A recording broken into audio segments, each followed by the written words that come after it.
దేవుని యొక్క మహిమ శరీరానికి వారసుడు ఇప్పుడైనా.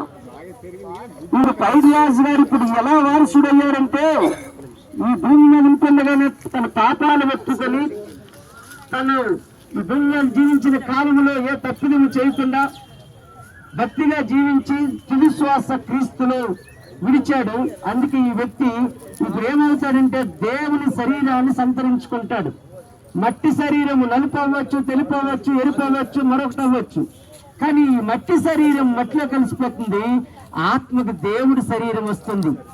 ఇప్పుడు పైడిరాజు గారు మీకు ఎలా కనబడుతూ ఉన్నారంటే ఆయన అలాగే కనబడుతున్నాడు. కానీ ఇప్పుడు ఆయన పరలోకముల పరదేశంలోకి వెళ్ళిన తర్వాత దేవుడి రూపంలోకి వస్తాడు. ఇప్పుడు ఈ ముఖం అక్కడ కనబడదు. అక్కడ ఆత్మ సంబంధమైన వారు మాత్రమే ఆయన మరలా పోల్చుకోగలరు. ఆత్మ సంబంధమైన వారు మాత్రమే ఈ పైడిరాజు గారు కదా పలానా ఊర్లో ఉండేవారు, మనతో పాటు ఉండేవారు అని పోల్చుకోగలరు. ఎవరంటే ఆయనలాగా ఆత్మ సంబంధమైన మనుషులుగా మారిన వారు.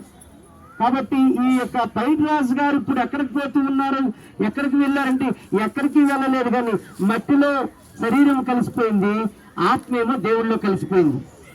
ఈ మట్టిలో కలిసిపోయిన మట్టి శరీరం మరలా తిరిగి రాదు, కానీ ఆత్మ మాత్రం మరలా మనం గ్రహించగలం.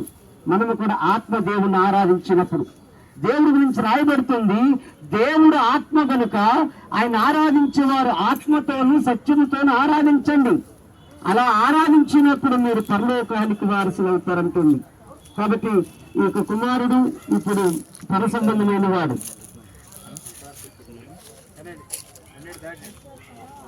దేవునికి మహిమ కలుగును గాక. మరొకసారి ఆ పాట పాడదాం.